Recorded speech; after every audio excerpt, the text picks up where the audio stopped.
Good morning students, मैं पप्पू खान। हम पादप जल संबंध के बारे में पढ़ रहे थे। पादप जल संबंध के अंदर हमने अब तक जो बात की थी वो परासरण के बारे में बात कर ली थी। परासरण का प्रकार बताए थे, परासरण का महत्व बताया था। आज हम बात करेंगे जीव द्रव कुंचन के बारे में। किसके बारे में बात करेंगे? जीव द्रव कुंचन के बारे में। जीव द्रव कुंचन। जीव द्रव कुंचन जो होता है उसे इंग्लिश में बोलते हैं प्लाज्मोलाइसिस। प्लाज्मोलाइसिस, जीव द्रव कुंचन। जीव द्रव कुंचन एक ऐसी प्रक्रिया है जब किसी कोशिका को अति परासारी विलयन में रखा जाता है तो कोशिका से जल के अणु है जो विलयन के अंदर आने लगते हैं। कोशिका से जल के अणु किस में आते हैं? विलयन के अंदर आने लगते हैं। तो इस क्रिया को क्या कहते हैं? जीव द्रव कुंचन कहते हैं, या कह सकते हैं बाह्य परासरण कहते हैं। तो बाह्य परासरण में तो क्या होता है? जल के अणु बाहर निकलते हैं कोशिका से। जीव द्रव कुंचन के अंदर क्या होता है? जो कोशिका होती है उसके अंदर जो तनाव होता है उस तनाव में कमी आती है। किसके कारण कमी आती है? जब कोशिका से जल के अणु बाहर निकलते हैं तो इसके कारण क्या है? जो कोशिका जो फूली हुई अवस्था में पाई जाती है उस फूली हुई अवस्था के कारण क्या है? फूली अवस्था से जो जल के अणु बाहर निकलेंगे तो बाहर निकलने के कारण क्या होता है? कोशिका सिकुड़ेगी, पिचकेगी, और पिचकने से क्या है? उसका जो जीव द्रव होता है वो केंद्र में एकत्रित हो जाता है, झिल्ली सहित। किससे सहित? कोशिका झिल्ली सहित केंद्र में इकट्ठा हो जाता है। देखो कैसे होता है। माना हमारे पास ये कोई क्या है?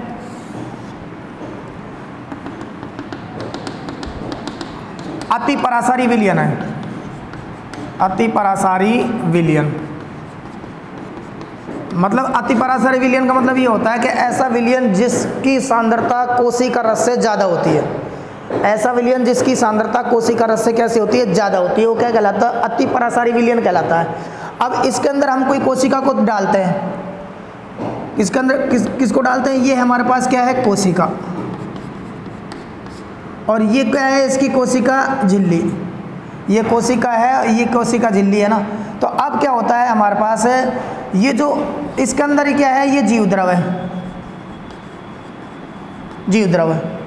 जब इस कोशिका को हम अति परासारी विलयन के अंदर डालते हैं तो इस कोशिका का जो जीव द्रव है, इस जीव द्रव से जल के अणु जो होते हैं वो बाहर निकलने लगते हैं।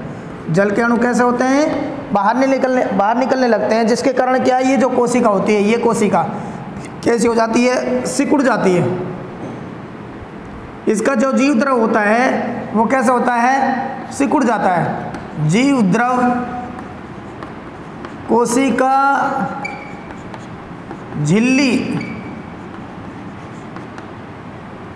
झिल्ली सहित सिकुड़ जाता है। कोशिका झिल्ली सहित क्या हो जाता है? सिकुड़ जाता। ये शुरुआत में क्या है? कोशिका साइज में, बड़ी साइज में। और जब इसको अति परासारी विलयन डालते तो खास बात क्या होती है? अति परासारी विलयन के अंदर की यहाँ पर सांद्रता क्या हो? अधिक। पानी के अणु क्या होते हैं? इसके अंदर विलायक के अणु क्या होते हैं? कम होते हैं। कहाँ पर? बाहर। और कोशिका द्रव के अंदर ज़्यादा है। तो हम ये पढ़ चुके हैं इससे पहले कि भाई क्या है? जल के अणु या विलायक के अणु क्या है? अधिक सांद्रता से कम सांद्रता की ओर गमन करते हैं। तो जल के अणु तो कोशिका के अंदर ज़्यादा है और विलयन के अंदर है कम। तो जल के अणु ज़्यादा से क्या जाएंगे? कम की ओर। तो इस कारण कोशिका से जो जल के अणु वो कहाँ पहुँचेंगे? विलयन के अंदर जाएंगे। अब जब विलयन के अंदर इसके जल के अणु निकल जाएंगे तो इसका कोशिका क्या हो जाएगा? सिकुड़ जाएगा। द्रव क्या हो जाएगा? इकट्ठा हो जाएगा केंद्र में। किस सहित इकट्ठा हो जाएगा? झिल्ली सहित इकट्ठा हो जाएगा। तो इस घटना को हम क्या कहते हैं? जीव द्रव कुंचन। यानी कि हम ये कह सकते हैं जब किसी कोशिका को अति परासारी विलयन में रखा जाता है तो कोशिका रस से जल के अणु यानी कि विलायक के अणु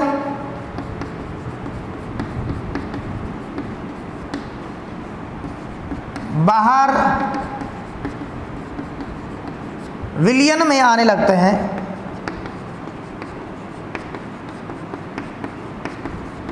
जिसके फलस्वरूप कोशिका रस झिल्ली सहित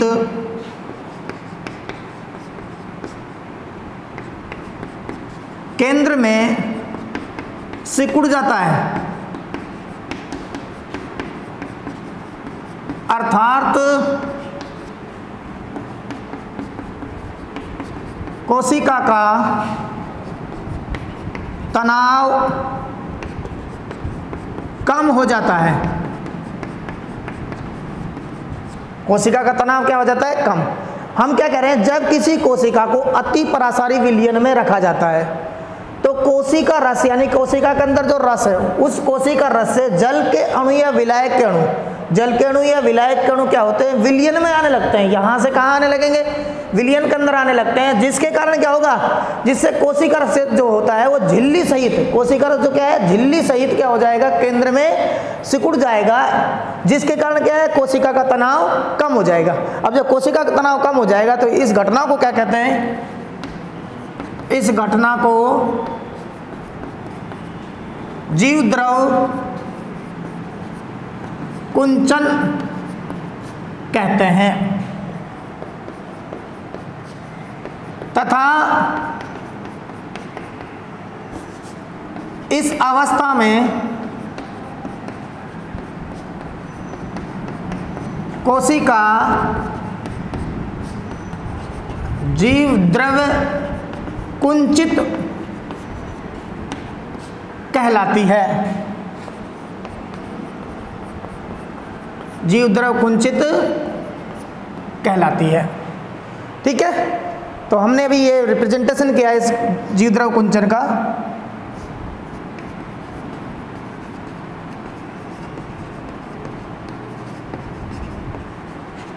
जीव द्रव कुंचन का यहां अति परासारी विलयन, सामान्य कोशिका, और अब यहां पर जो ये कोशिका है ये कैसी है? जीव द्रव कुंचित, जीव द्रव कुंचित। ठीक है, तो इस प्रकार जीव द्रव कुंचन को हम बात करते हैं।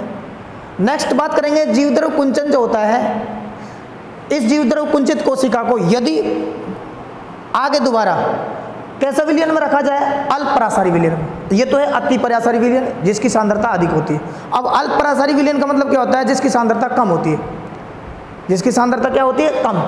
तो जब किसी जीवद्रव कुंचित कोशिका को अल्प परासारी विलयन में रखा जाता है तो विलयन से जल के अणु कोशिका में प्रवेश करने लगते हैं। पुनः जस्ट अपोजिट घटना हो जाएगी। अब इस कोशिका में क्या है? विलयन से जल के अणु अंदर आएंगे, जिसके कारण कोशिका क्या हो जाएगी? फूल जाएगी। अब फूल जाएगी तो इसे कहते हैं हम जीवद्रव विकुंचन। क्या कहेंगे? जीवद्रव विकुंचन। इसको हम निम्न प्रकार लिख सकते हैं जीवद्रव विकुंचन को। तो जीवद्रव विकुंचन को हम इस प्रकार परिभाषित कर सकते हैं, जीवद्रव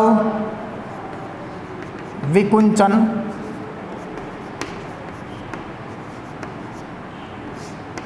जीवद्रव विकुंचन, डी प्लाज्मोलाइसिस बोलते हैं इसको।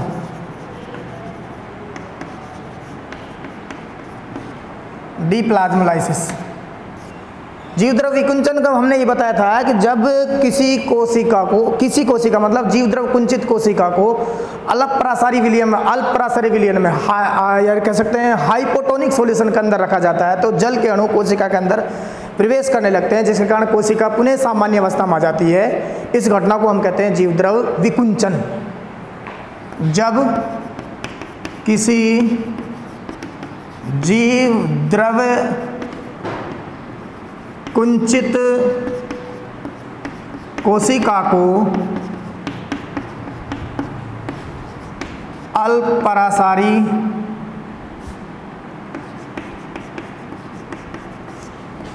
विलयन में रखा जाता है, अल्प परासारी विलयन में रखा जाता है तो अंततः परासरण के कारण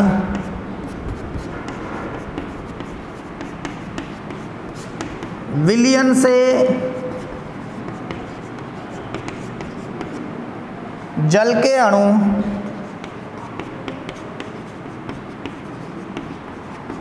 अणु कोशिका रस में प्रवेश करने लगते हैं,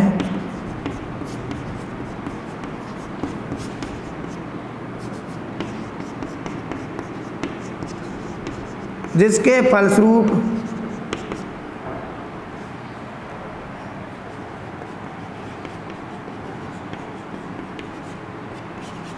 कोशिका पुनः सामान्य अवस्था में आ जाती है। क्या है ये? जब किसी जीवद्रव कुंचित कोशिका को अल्पराशय विलयन में रखा जाता है तो अंतःपराशरण के कारण विलयन से जल के अणु कोशिका रस में प्रवेश करने लगते हैं, जिसके फलस्वरूप कोशिका पुनः सामान्य अवस्था में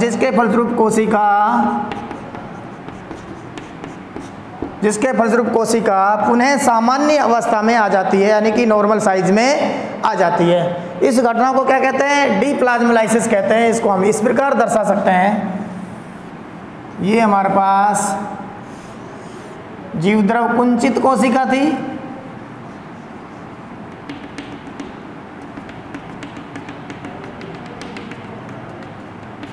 अति परासारी विलयन,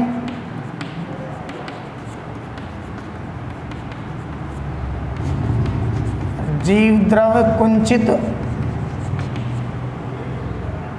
कोशिका। अब नेक्स्ट जो स्टेज हमारे पास, वो स्टेज क्या है? अब इसको हम किसके अंदर रख रहे हैं? अल्परासारी विलयन।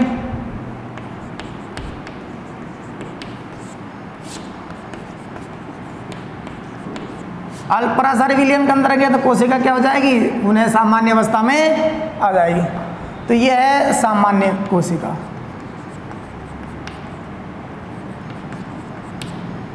और ये क्या है? जीवद्रव कुंचित कोशिका। तो यहाँ अति परासारी विलयन है, यहाँ क्या है? अल्परासार। तो ये तो है जीवद्रव कुंचन, जीवद्रव कुंचन। ये घटना तो क्या कहला रही है? जीवद्रव कुंचन। और ये जो घटना है ये कहला रही है जीवद्रव विकुंचन। जीवद्रव विकुंचन क्या कहला रही है? जीवद्रव विकुंचन। ठीक है, तो ये हमारे पास जीवद्रव विकुंचन की अवस्था है, और ये पहली वाली अवस्था थी हमारे पास जीवद्रव कुंचन की अवस्था है। नेक्स्ट बात करेंगे जीवद्रव कुंचन का महत्व के बारे में बात करेंगे। तो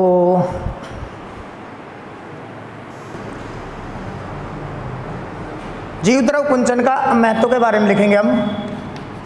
जीवद्रव कुंचन का महत्व, इम्पोर्टेंस ऑफ प्लाज्मोलाइसिस। जीवद्रव कुंचन का महत्व, इसके बारे में डिस्कस करेंगे। तो जीवद्रव कुंचन का महत्व निम्न बिंदुओं का आधार पर समझ सकते हैं। नंबर 1 तो ये है कि इसकी सहायता से परासरण दाब का मापन किया जाता है। पहला तो क्या है? परासरण दाब का मापन। इसकी सहायता से परासरण दाब, बोले तो ऑस्मेटिक प्रेशर, ज्ञात किया जाता है। परासरण दाब ज्ञात किया जाता है। नंबर 2, इसकी सहायता से जीवित और निर्जीवित कोशिकाओं के मध्य विभेद किया जा सकता है।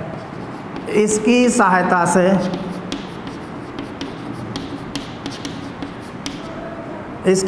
से जीवित एवं निर्जीव कोशिकाओं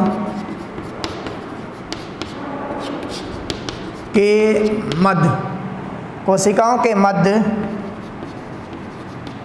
विभेद किया जा सकता है।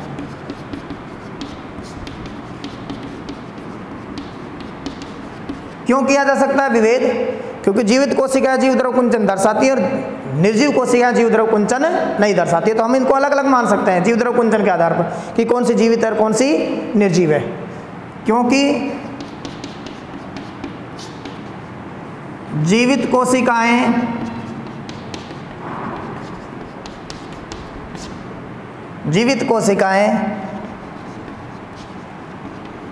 जीव द्रव कुंचन दर्शाती हैं, जबकि निर्जीव कोशिकाएं जीव द्रव कुंचन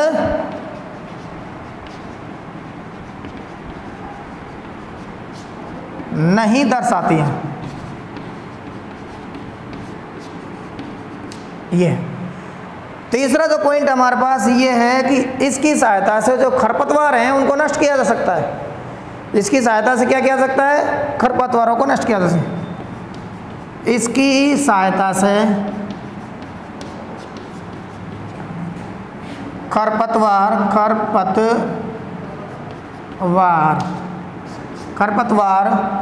को नष्ट किया जा सकता है।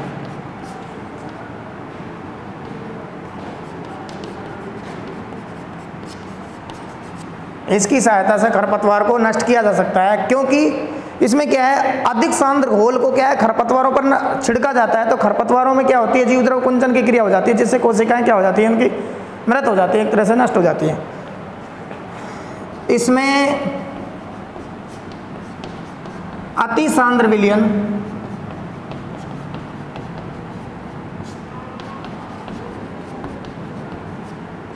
विलयन का छिड़काव किया जाता है। अति सांद्र विलयन का छिड़काव किया जाता है। तो ये हमारे पास जीव द्रव कुंचन का क्या हुआ, इंपॉर्टेंस हुआ 3 पॉइंट्स में, कि इसकी सहायता से पराशरण दाब को मेजर किया जा सकता है, जीवित और निर्जीव कोशिकाओं के मध्य विभेद किया जा सकता है, इंडिफरेंस किया जा सकता है, और तीसरी घटना क्या है कि इसकी सहायता से खरपतवार को नष्ट किया जा सकता है। ठीक है, खरपतवार को कैसे नष्ट किया जाएगा? अति सांद्र विलयन या अति पराशर विलयन का छिड़काव कर दो पौधों के ऊपर, जो भी अवांछित है, अनडिजायर्ड पौधे, तो वो क्या हो जाए, स्वतः ही नष्ट हो जाएंगे, क्योंकि उनके कोशिकाओं के अंदर क्या है, जीव द्रव कुंचन की क्रिया हो जाएगी। एक और इम्पोर्टेंट बात है हमारे पास, यहाँ पर देखो, जीव द्रव कुंचन का जो प्रदर्शन किया गया है वो किस पौधे में किया गया है? बहुत इंपॉर्टेंट क्वेश्चन है, ये पूछा जाता है अक्सर। जीव द्रव कुंचन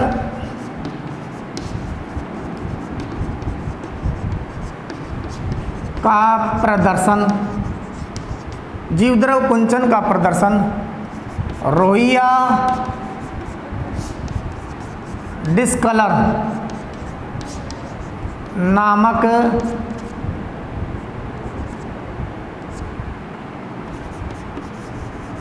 पौधे की पत्तियों में किया गया, पत्तियों में किया। बहुत इंपॉर्टेंट है ये। जीव द्रव कुंचन का प्रदर्शन किसमें किया गया? रोहिया डिस्कलर नामक पौधे की पत्तियों में किया गया है।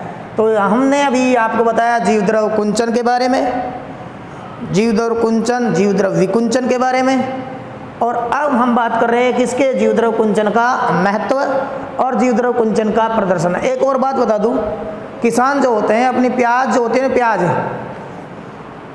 उसको लास्ट मोमेंट पर मोटा करने के लिए, लास्ट टाइम पर मोटा करने के लिए, साइज बढ़ाने के लिए क्या है, किसान अति सांद्र विलयन का छिड़काव करते हैं, एक तरह से नमक का छिड़काव करते हैं, नमक का घोल डालते हैं खेती में या प्याज के खेत पर। तो क्या है, जो प्याज के अंदर जीव द्रव कुंचन की क्रिया होने के कारण क्या है, प्याज की जो पत्तियां हैं उनमें से कोशिकाओं से जल निकलकर कहाँ पहुंच जाता है? प्याज के अंदर पहुंच जाता है। जैसे प्याज मोटी हो जाती है और पत्तियां क्या हो जाती है? शुष्क हो जाती है, सूख जाती हैं। तो ये भी एक किसानों ने एक तरीका अपनाया है कम समय में और साइज बढ़ाने के लिए जीव द्रव कुंचन जैसी विधि का उपयोग करते हैं। लाभदायक यूज किया जा रहा है ये, लेकिन लाभदायक हम उसको तात्कालिक कह सकते हैं, दीर्घकालिक नहीं कह सकते, क्योंकि नमक के छिड़काव करने से क्या है, खेती की जो उर्वरकता है वो प्रभावित होती है। इस कारण क्या है, कुछ निजी लाभ के लिए तो हम इसको उपयोग कर सकते हैं, बाकी मृदा की जो उर्वरकता है वो बहुत खराब होती है इस क्रिया से। खरपतवारों को नष्ट किया जाता है, ये हम काफ़ी हद तक लाभदायक श्रेणी में रख सकते हैं इनको, ठीक है। तो इस प्रकार हमने अभी आपको बताया इस चैप्टर के अंदर पराशरण के बारे में बताया, पराशरण की परिभाषा बताई, पराशरण के प्रकार बताए, ठीक। उसके बाद में हमने जीवद्रव्य कुंचन के बारे में बताया। अब हम बात करेंगे नेक्स्ट कोशिका में या कोशिका पर लगने वाले दाब, कोशिका के द्वारा या कोशिका पर लगने वाले विभिन्न प्रकार के दाब, उनके बारे में डिस्कस करेंगे।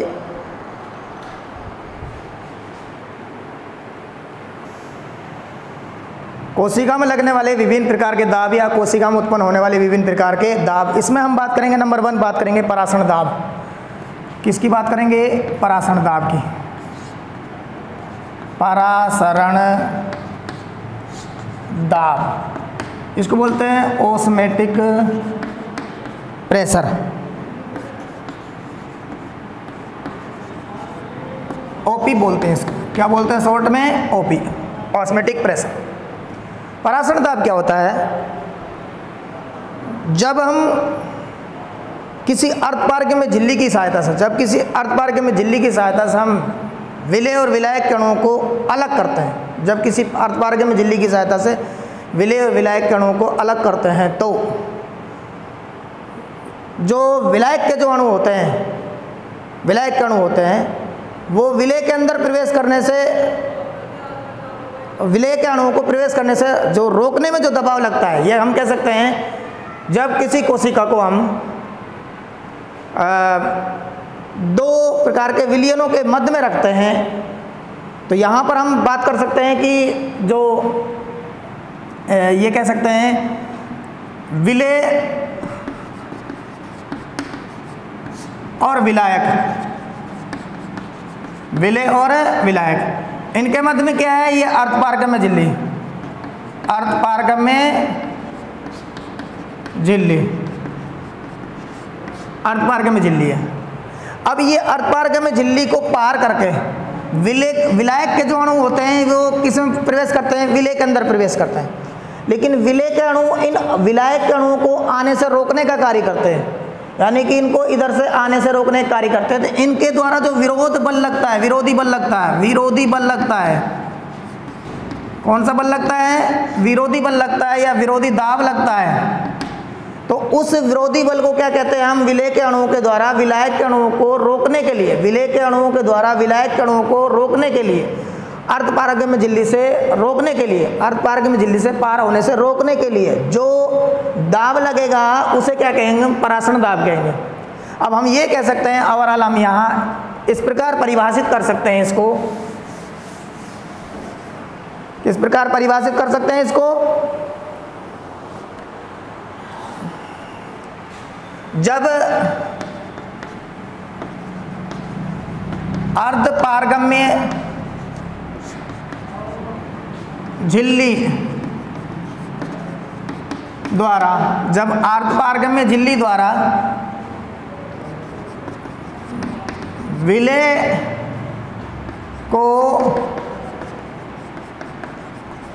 विलायक से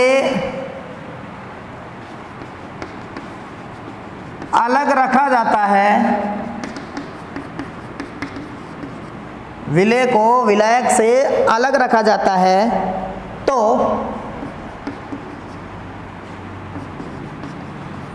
विलेय के अणुओं द्वारा, विलेय के अणुओं द्वारा विलायक के प्रवेश के खिलाफ लगने वाला बल, लगने वाला बल पराशरण दाब कहलाता है, पराशरण दाब कहलाता है। क्या कहलाएगा, पराशरण दाब। देखिएगा, जब अर्धपारगम्य झिल्ली द्वारा विलेय को विलायक से अलग रखा जाता है, तो विलेय के अणुओं के द्वारा विलेय के अणुओं के द्वारा विलायक के प्रवेश के खिलाफ, विलायक के प्रवेश के खिलाफ क्या लगता है, एक बल लगता है, जिसे क्या कहते हैं हम, परासरण दाब कहते हैं। ठीक है, खिलाफ बल लगेगा, मतलब यहां पर हमारे पास देखिएगा ये क्या है, विलेय, और ये क्या है, विलायक, और यहां पर ये क्या है, अर्धपारगम्य झिल्ली।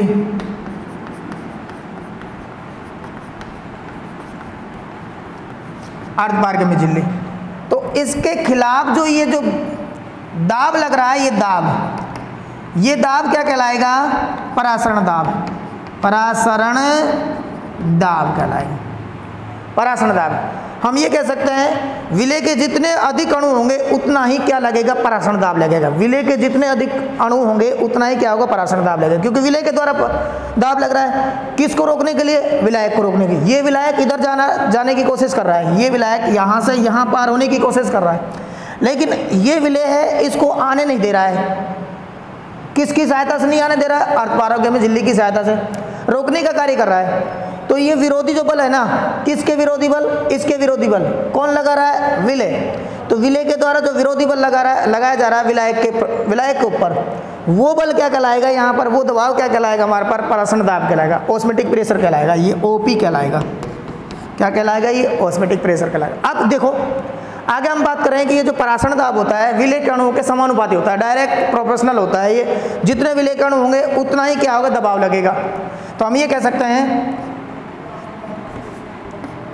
परासरण दाब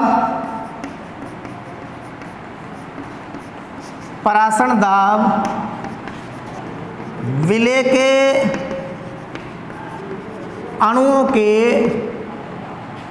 अनुक्रमानुपाती होता है, अनुक्रमानुपाती। क्या होता है,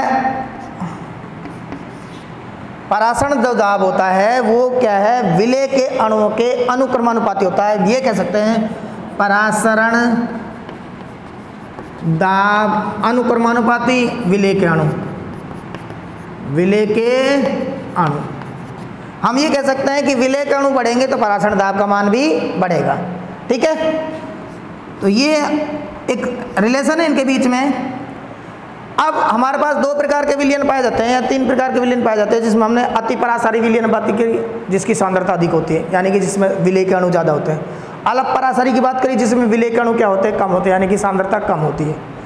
तो अब यहाँ पर अति परासारी के द्वारा ऑस्मोटिक प्रेशर ज़्यादा लगता है, परासरण दाब क्या होगा, ज़्यादा लगेगा, और अल्प परासारी के द्वारा परासरण दाब क्या होगा, कम लगेगा।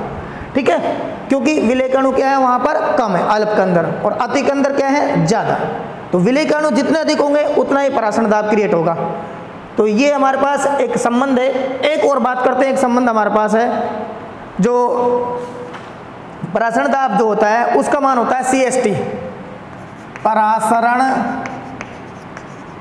दाब बोले तो OP बराबर क्या होता है, CST। परासरण दाब बराबर क्या होता है, CST। अब यहाँ C जो है वह है विलयन की मोलर सांद्रता, यहाँ C क्या है, विलयन की मोलर सांद्रता।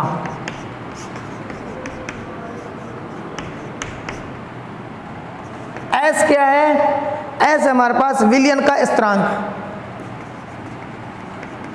विलयन का स्थिरांक। इस विलयन का स्थिरांक जो होता है इसका मान होता है 0.082, 0.082 होता है। और T जो है हमारे पास T, इस T को हम बोलते हैं परम ताप, परम ताप। क्या बोलते हैं इसको, परम ताप।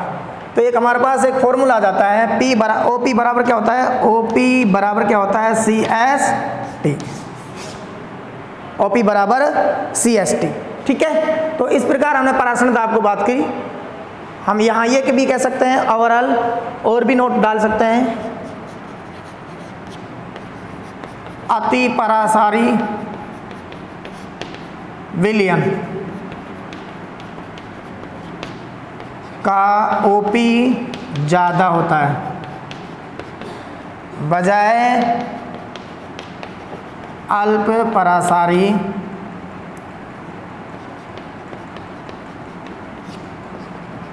विलयन बजाय अल्परासारी विलयन। अति परासारी विलयन का जो ओपी होता है वो कैसा होता है, ज़्यादा होता है बजाय किसके, अल्परासारी विलयन के। ठीक है, तो इस प्रकार इस वीडियो के अंदर हम इतना ही पढ़ेंगे। नेक्स्ट वीडियो के अंदर बात करेंगे हम आगे चलकर स्पित दाब है, भित्ति दाब है और विसरण दाब न्यूनता है। बहुत इंपॉर्टेंट टॉपिक्स हैं ये, इनके बारे में डिस्कस करेंगे। ठीक है।